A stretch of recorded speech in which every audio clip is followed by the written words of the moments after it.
There are several year two running backs that we will be watching throughout the preseason. We'll tell you who's going to break out next.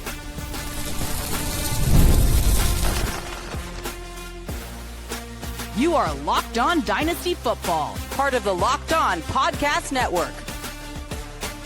Your team every day.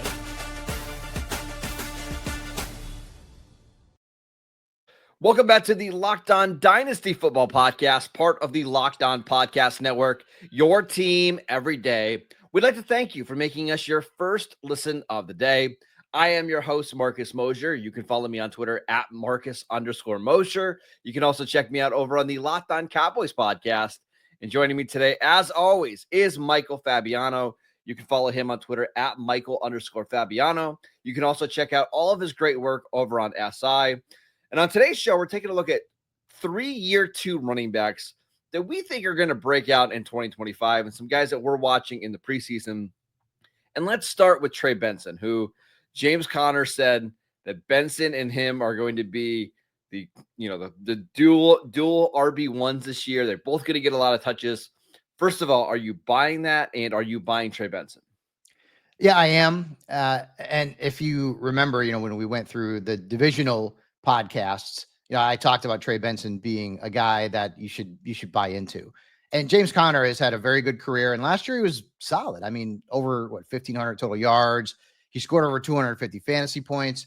But the concern with Conner has always been durability, right? Last year was the first time he played at least 16 games in his career. And he had missed at least 4 games in each of the previous 2 years. And he's also entering his age 30 season. So if you're reading the tea leaves here, I think Trey Benson plays a bigger role. I don't think what James Conner was saying was just getting excited about a younger teammate. Benson's 22 years old. And listen, every team wants to get their playmakers involved as much as possible. And so being that Conner is going into his age 30 season, after a season where he had a lot of touches, I don't think it's surprising that they want to utilize Trey Benson a little bit more. Now, does that mean that he's going to be useful in fantasy? I think there's potentially standalone flex value for this upcoming season, unless Conner gets hurt. And in that scenario, Benson becomes an RB2. But in Dynasty, Benson is the guy you want. And right now, he is the RB37. His ADP isn't even in the 100 range. It's at 117. James Conner is the RB26 at 92. So Conner's going earlier. I don't know that I necessarily agree with that because Conner, I feel like maybe has one more good year in him. And I even think, Marcus, that duplicating last year's numbers will be tough, especially if Benson is getting more burn this upcoming season.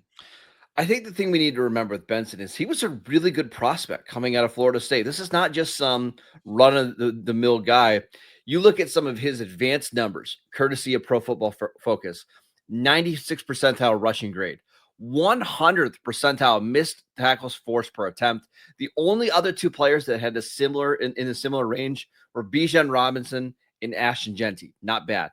91st percentile yards after contact per attempt, and he didn't put the ball on the ground. It just, for whatever reason, it didn't show last year. His talent. We saw him in the preseason last year really struggle, and then as the year went on, I thought he got better. I just expect a more comfortable, a more loose, and a more confident player going into year 2. Sometimes these things take time. When you draft a player who's not a first-round pick and a guy who we all know is going to be starting right out of the gate, I'll give you an example. Marshall Faulk was with the St. Louis Rams, and they drafted Steven Jackson. In the first year, Steven Jackson was not all that great from a fantasy perspective because Marshall was still there. Now, Marshall was at the end of his career, and then ultimately Jackson took over and became a pretty solid fantasy running back for a few years with the Rams. Last year, we saw Jackson Smith and Jigba come out and bust out. But in his rookie year, he was kind of held back because DK Metcalf and Tyler Lockett were there. Well, I compared these scenarios to the Cardinals backfield last year. James Conner was there and he was healthy, Marcus. He was good. So I guess my presumption is that they didn't need to rush Benson in because Conner was doing fine. But now, 1 year later, with a bunch more touches on his body, I think they're going to be more apt to going to Trey Benson. And Trey Benson will be the featured back of the Arizona Cardinals, at least potentially this season at some point if Conner goes down. but certainly in 2026. He is an exciting young prospect in an offense. Like, think about it. You've got Kyler, Marvin Harrison Jr., you've got Trey McBride, and you've got Trey Benson. That's a pretty fun, fantasy-friendly group of players on the offensive side of the football. And I think that's going to be the core group starting again in 2026, unless Connor gets hurt this season. I still think there's enough touches for Benson to have some standalone flex value this year, like I said, but a breakout is probably unlikely unless Connor gets hurt. It doesn't feel like having a bad rookie season is necessarily the death knell that a lot of people think it is when it comes to these guys. No, of course I'll give you an example. Kyron Williams, who was, I think, a 5th-round pick by the Rams, had 130 rushing yards during his rookie season. The next year, he had 1,100 and was one of the best fantasy running backs in the league. And really nobody saw it coming either. No. I think Benson is a better talent. He's much bigger. He's much more athletic. It sometimes just takes these guys a year to get up to the speed of the NFL. I have a lot of confidence that Benson's going to be a good player. Now, the only concern is, what are the touches going to look like? Because I think ideally, like if you're thinking about the Cardinals from like a big picture standpoint, you want to use both of these guys, but I also don't think you want to overwork James Conner like early in the season. You want him fresh for November and December. So doesn't it make sense to give Conner, 10 to 12 touches, give Benson 12 to 15 touches, and then, we'll see what it looks like halfway through the season? So I think those numbers are a little high. I still think Connor's going to lead the team in touches, but I'm thinking more, Connor gets, 14 to 16 touches per game. And sometimes it kind of goes up or down, whereas Benson's more in the 10 to 12 range. But I certainly, especially for folks who are just playing in seasonal, I would warn them that you're probably not going to get the James Conner that you had in 2024 statistically, if Benson is truly going to get more work. And when Conner came out and said they have 2 RB1s, if you have James Conner in fantasy and dynasty, you have to be a bit concerned. And on the flip side, if you have Benson, you got to be excited. Really quickly, let's talk about what you would trade to go get Trey Benson. He is RB 37 right now on Dynasty League Football. We should get updated ADP over the next couple days or so, but some recent trades for Trey Benson. Benson for a 2026 2nd-round pick and a 2026 4th-round pick. So a 2nd and a 4th for Benson? In next year's draft, yes. Yeah, I don't mind that at all. I don't mind that at all. Kyle Williams for the Patriots, who I love. Would you rather have Kyle Williams or Trey Benson? And my thought on Patriots rookie wide receivers, I'm going Benson. Okay. A couple other ones really quickly. Ooh, this one's very, very interesting. You're going to love this one. Trey Benson and pick 106 in this year's draft, okay, for Christian McCaffrey. Woo, doggy. Set me up. Okay, I'm getting a 1st-round pick, and I'm getting Benson. Yeah. Yes. Okay. Listen, man. I know. This is the long game. Christian McCaffrey's maybe has one more good year in him. Maybe. One more before we go. Trey Benson for Jerome Ford and Brandon Ayuk. Brandon Ayuk and Jerome Ford. How far has Brandon Ayuk fallen in the dynasty rankings? It's unbelievable. Dude, I think I might want to keep Benson in that case. I know. Honestly, I think I'm with you. Because Jerome Ford, Jerome Ford might get some starts this season, but long term, the Browns made those decisions in the draft for a reason, and Ford's is in his contract year. So I'd probably rather have Benson there. All right, let's talk about another running back that basically did nothing during his rookie year, and that's Jaylen Wright. What are we expecting in year 2? We will get to that next.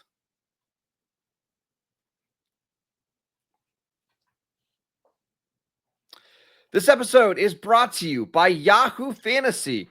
Fantasy football is back. It's the best time of the year, and this year, Yahoo Fantasy is turning things up with a fantasy football experience like never before.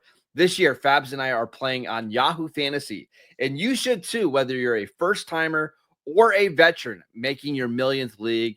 And to celebrate 28 years of fantasy football greatness, Yahoo Fantasy is dropping 28 big new features over 28 days throughout August. And to kick it off, they've dropped Yahoo Fantasy Guillotine Leagues, a killer new way to play fantasy football on Yahoo, where the lowest scoring team gets eliminated each week until there's only one team left standing. With a season around the corner, now is the time to get your league together and give this new mode a try. And if you're more into the classics, you can still play in head-to-head private leagues, or you can join a public league. So stay tuned for more killer announcements and start playing Yahoo Fantasy Football now at yahoofantasy.com/LockedOnNFL. Welcome back to the Locked On Dynasty Football Podcast. We'd like to thank you for making us your first listen of the day. We're discussing 3 year 2 running backs that we are targeting in Dynasty leagues. And let's talk about Jaylen Wright, who the Dolphins traded a future 3rd round pick to go get Jaylen Wright at the top of the 4th round. They didn't really need him because at the time they had Devon Achane, they have Raheem Mostert, but they still went out and got him. What are we expecting from Wright in year 2? I'm not sure that I would expect him to have much fantasy relevance unless Achane goes down. And I mean, Achane's a dynamic guy, but he's certainly had some injury issues. He's not the biggest back in the world. We all know that. The first things first for Wright. The Alexander Madison is in the mix. 6th round rookie Ali Gordon's in the mix. We would both expect, Marcus, that Jaylen Wright would earn that RB2 role in this offense. Mm-hmm. And, you mentioned it. I mean, the Dolphins traded up to get him. So they believe that he's got some potential. He's a home run hitter. He's an explosive type of back. The one thing I guess that we'd have to concern ourselves with is, can Jaylen Wright pass block well enough in order to get snaps? I mean, I know Alexander Madison is a pretty good pass blocker. So, that might be a reason why Wright has a hard time maybe passing him on the depth chart, although I think Wright ultimately will be the RB2. Yep. Gordon's like more of a bigger back. He may take some goal line opportunities away. But for me, Wright really would need an Achane injury to legitimately break out this season. And if he does somehow or another step into a lead role, he, like Trey Benson, would be in that RB2 conversation. Again, very explosive type of back. Achane's young. He's one of the centerpieces of that offense.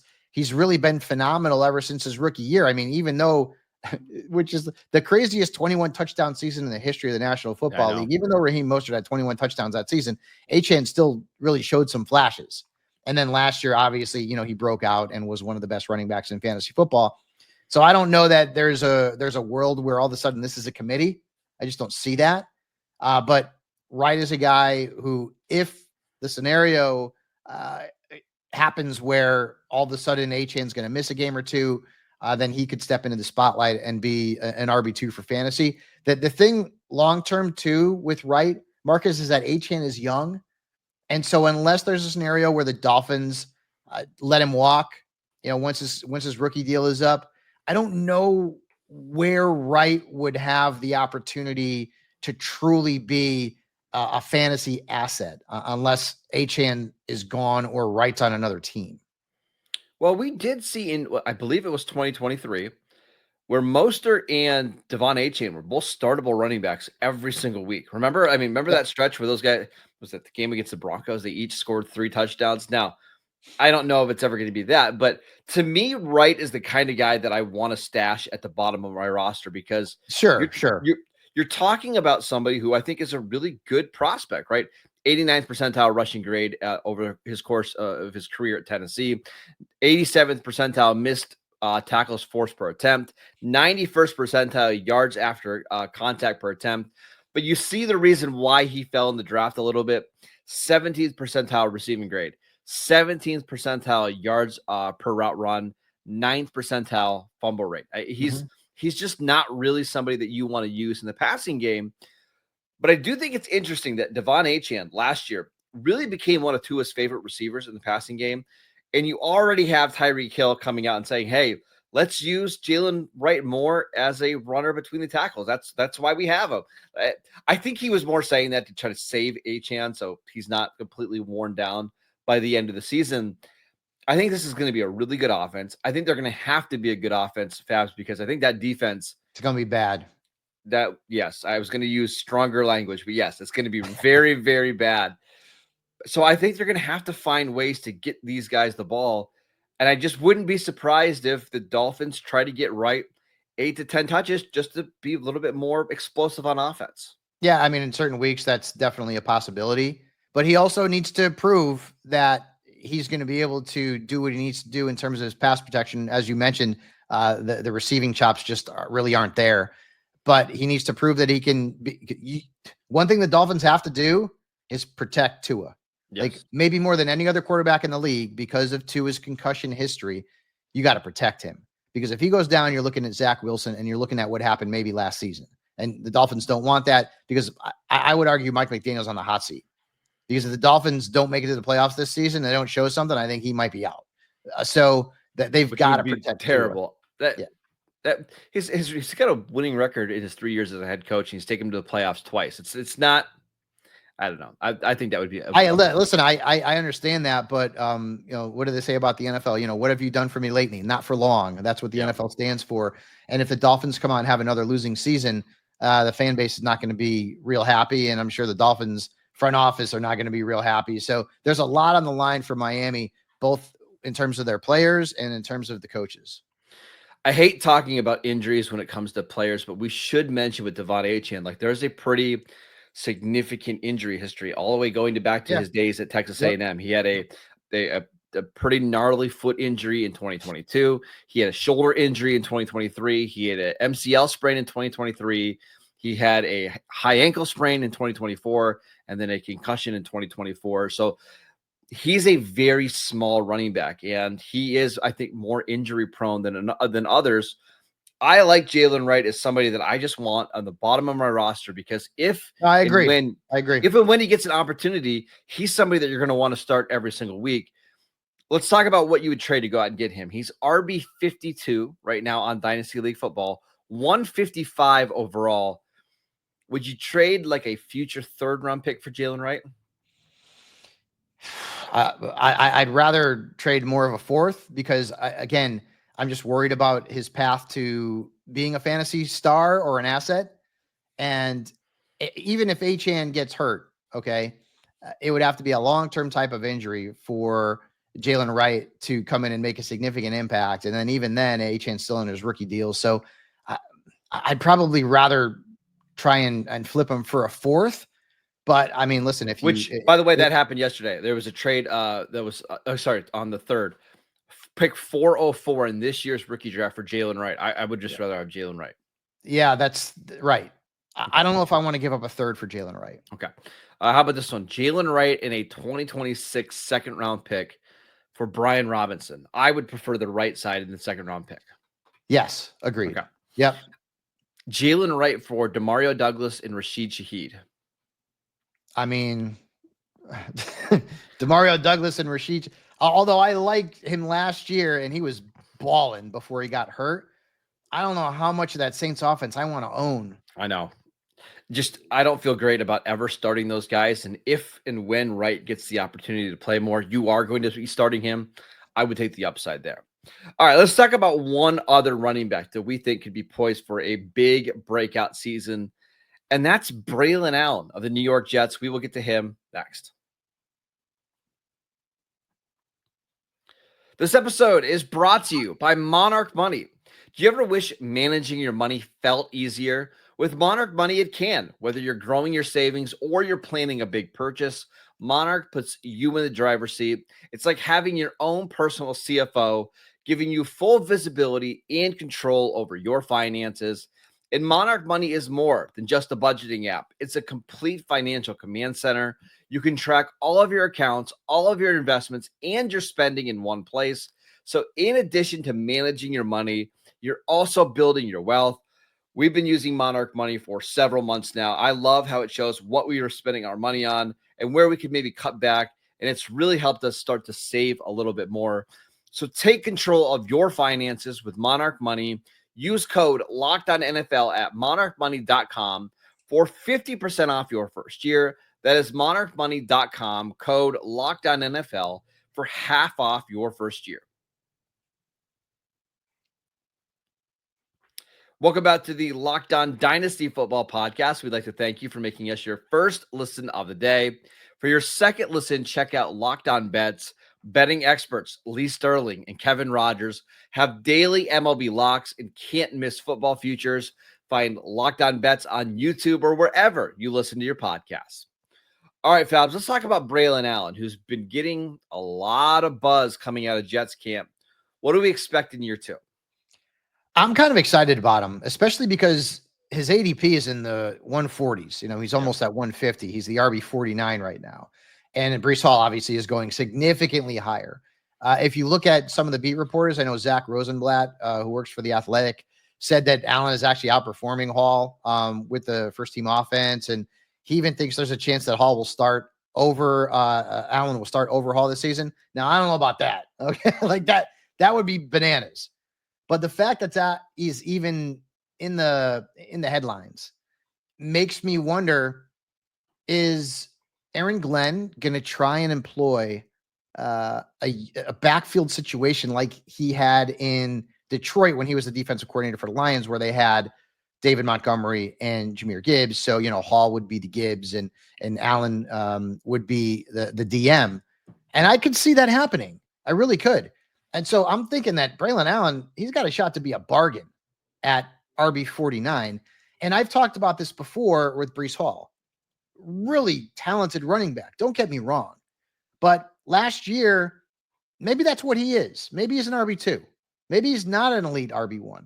Because remember, in that 2023 breakout season, in the first 14 games, he was the RB11. I've talked about this on the podcast before. He was averaging 13.6 points per game, Marcus. I mean, it's good, but it's not elite. And then in the last 3 games, he went bananas because the Jets went to Trevor Siemian over Zach Wilson. Trevor Siemian was checked down Charlie. He targeted Hall 29 times in 3 games, and Hall averaged 33 points per game. And that's not sustainable. So maybe Breece Hall is a guy who's like a 13 or 14 point per game running back, and that's fine. And that's totally fine. But if we see a scenario where, right now he's the RB8, which means people are expecting him to be their RB1 in Dynasty. And I'm not sure if he's that guy. And with the Braelon Allen talk, especially in camp, it's been very positive. And Isaiah Davis is also in the mix. The Jets are going to run the ball a lot because their passing game has very few assets outside of Garrett Wilson. We like Mason Taylor. We don't know what he's going to be in the next level. This could end up being a scenario where Braelon Allen has standalone flex value, maybe on a more regular basis than, say, a Trey Benson. And so he is a guy that I want on my bench. We don't know where Breece Hall's future lies either, because when the contract comes up, did the Jets decide, well, we've got Allen, we've got Davis, we're going to let Hall walk. We don't want to pay him. We got cheaper guys here and guys that we think can get the job done. So Allen is and he's 20 years old when he came into the league. He's 21 now. Very sneaky late pick that you can stash and maybe find a little bit of gold.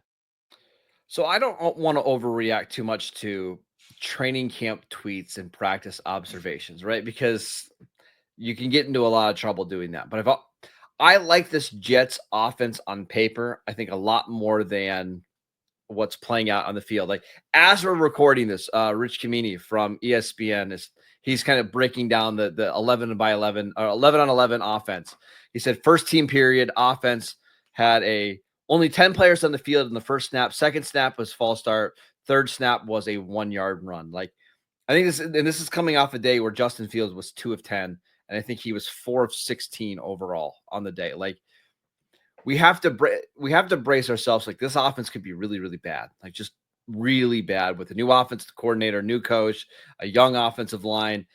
And I'm saying all that, Fabs, because I wouldn't be surprised if the Jets, with their schedule, they start out the year 2-5, 2-6. Yep. And that's when we start getting some of the Breece Hall trade stuff, because I don't know. I know you are all into this scenario. Do you think, if you're the Jets and you don't have a franchise quarterback and you're spending a lot of money on Garrett Wilson and Quinnen Williams and Sauce Gardner and Jermaine Johnson soon, should you invest 12 to 15 million in a running back? I have my doubts about that. I think you're better off saving your money and using it elsewhere.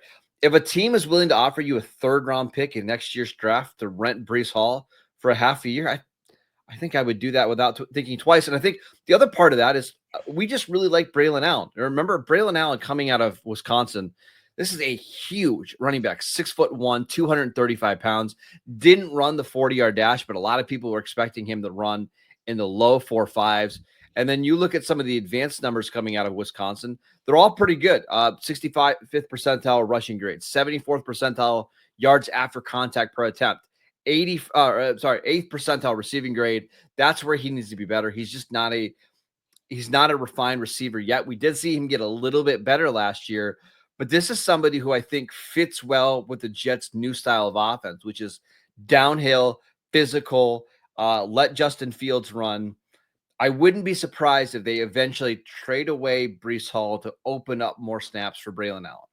Regardless of what the scenario is, whether it's Breece Hall gets traded or the Jets decide to walk away because they want to go with a couple of cheaper options, which would be Allen and Davis, there is a world, Marcus, where Breece Allen is not long for the New York Jets. Breece Hall. And well, let me give you an update real quick. Yeah. As we're recording this, Rich Humini just said Breece Hall walks inside with a trainer with a limp. So we'll see. I mean, Breece Hall is somebody who is incredibly talented, but he's had some nagging injuries, including a big ACL injury.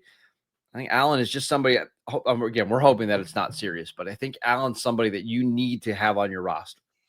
Yeah, I just wrote up my running back sleepers over at Sports Illustrated, and Braelon Allen is among them, and there should be no surprise that he's among them. He is a target that you want to go out there and acquire late in your drafts. No question. So considering their ADPs, Trey Benson, RB 37, Braelon Allen, RB 49, and Jaylen Wright, RB 52.